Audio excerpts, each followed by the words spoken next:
예. 다시 한번 이런 귀한 기회를 주셔서 감사합니다.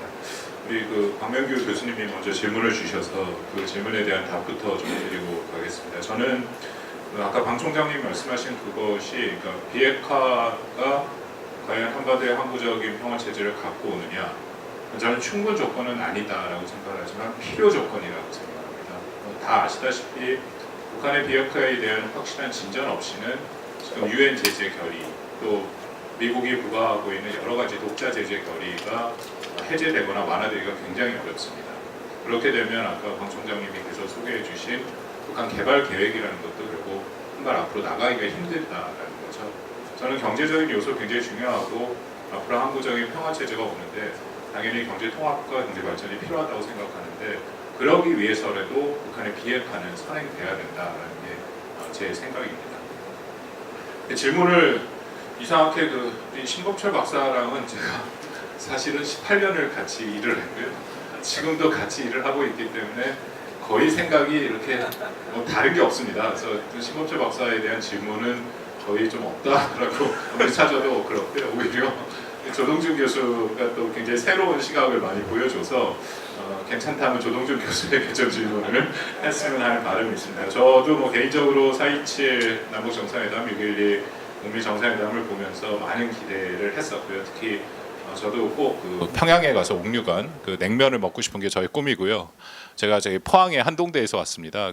흥해읍 남송리 3번지에 굉장히 후미진 곳에 있는 학교인데, 남북관계 잘 되면 제가 총장님한테 늘, 우리 총장님, 한동대 총장님께 계속 드린 말씀이, 우리 평양에 려명거리에 우리 한동대 꼭 분교를 만들자. 그렇게 잘 지어놓고 지금 김일성 대학이 그걸 옮겨가고 있다고 하는데, 그런 기대를 갖고 있습니다. 근데 다만 6.12에 제가 공부가 부족한 면도 있고 기대 수준이 낮은 면도 있고, 그럼에도 또 한동대의 특성인 수업 시간에 굉장히 많은 기도를 했었거든요. 공교롭게 또 이번 학기에 제가 한국 정치론이라는 과목을 가리키면서 북한을 얘기하면서 6.12에 우리 학생들이랑 계속 기도를 했는데, 저희 예상과는 굉장히 다른 것이 나왔습니다. 이런 느낌이더라고요.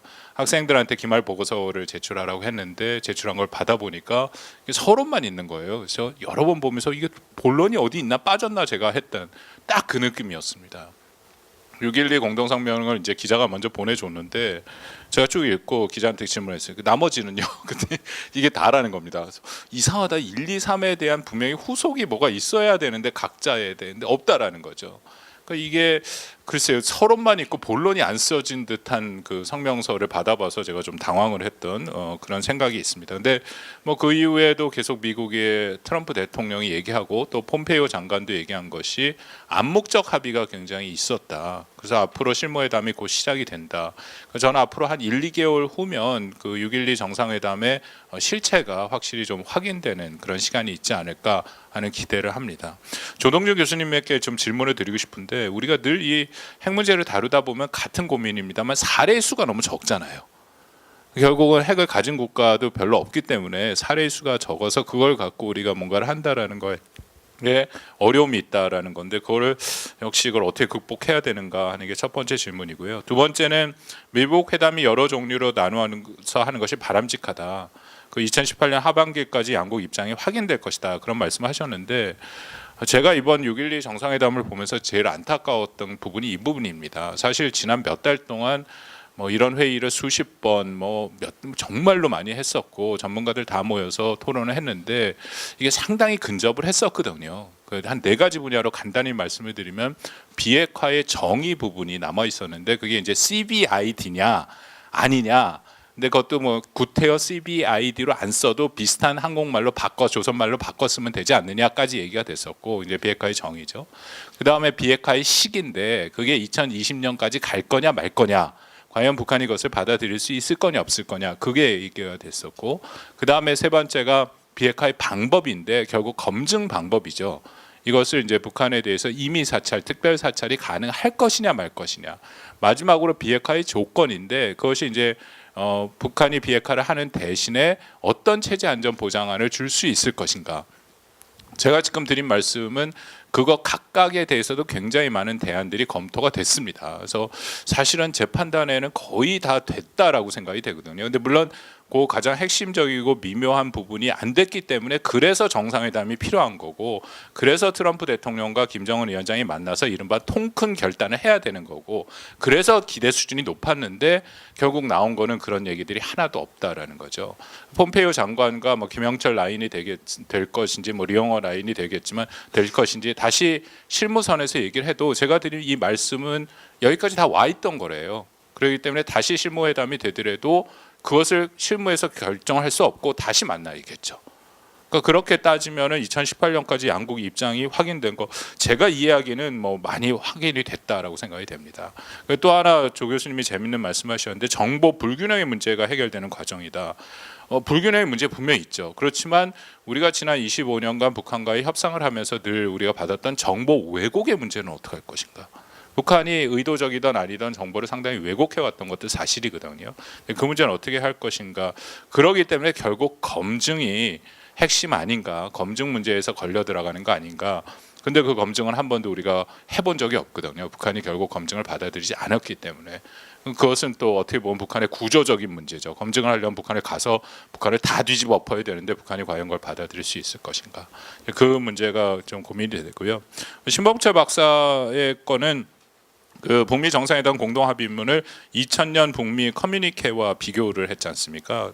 제가 이 6.12 공동성명에 대해서 상당히 실망을 한 것이 11일자 노동신문을 보고 있었습니다. 11일자 노동신문이 그 전에 이제 북미 정상회담을 한다는 걸 북한이 얘기를 안 하다가 11일자 신문에 좀 자세하게 얘기를 했어요. 근데 거기에 세 가지 북미 정상회담을 하는 이유, 목표가 들었는데 첫 번째가 달라진 시대적 요구에 맞게 새로운 조미 관계, 북미 관계, 미북 관계를 수립하고, 두 번째가 조선반도의 항구적인 평화 체제를 구축하고, 세 번째가 조선반도 비핵화를 실현한다.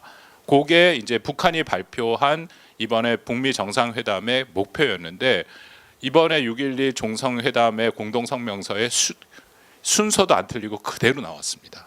그리고 거기에 쓰인 단어도 똑같아요. 그리고 네 번째 실종자만 이제 하나 더 들어간 거죠.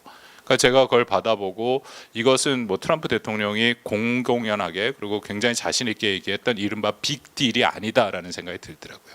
빅딜은 거래가 있어야 되고 미국의 입장과 북한의 입장이 어느 정도 협상을 통해서 반영이 되어야 되는데, 제가 말씀드린 것처럼 노동신문 11일자에 북한의 입장이 순서도 안 바뀌고 그대로 들어온 것이 과연 빅딜인가.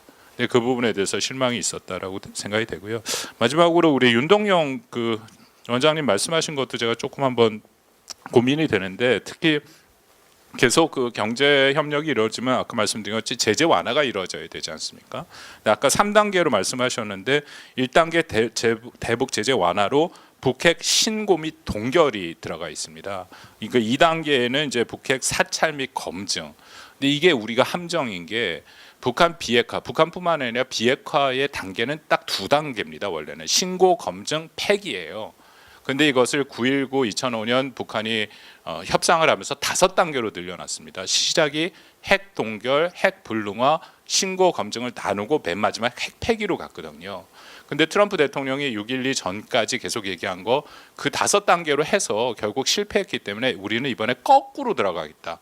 핵 폐기부터 들어가고 신고 검증을 같이 가겠다라고 계속 얘기를 했고, 그것을 이제 존 볼튼 안보보좌관이 그런 식의 그 개념을 갖고 얘기를 했던 거거든요. 근데 여전히 지금 우리가 6.12 후속에 어떤 합의가 암묵적 합의가 명확하지 않아서 제가 말씀드리기가 조심스럽습니다만, 만약에 트럼프 대통령이 여태까지 행정부가 밝혔던 그런 비핵화의 프로세스가 맞다면 지금 그려놓으신 1단계, 2단계, 3단계의 순서는 맞지 않을 수가 있다는 거죠. 그러니까 다시 말씀드리면 트럼프 대통령이 계속 그 행정부가 얘기했던 것이 핵 폐기가 돼야 북한에 대한 제재 완화나 제재 철회가 가능하다라고 얘기를 했다라는 겁니다. 그렇기 때문에 우리가 기대하는 1단계, 2단계, 3단계의 완화의 상황은 이렇게 안 그려질 가능성이 있고요. 이거는 트럼프 대통령뿐만 아니라 미 의회에서 통과된 법을 보더라도 작년에 통과된 대북 차단 및 제재 강화법을 보면 이게 이렇게 되지 않도록 돼 있습니다. 그래서 이거 뭐 남북 경협에 대해서 필요성 충분히 인정하고 저도 빨리 해야 된다고 생각을 하지만 우리의 기대와 생각보다는 시간이 많이 걸릴 수 있다라고 생각이 됩니다. 감사합니다.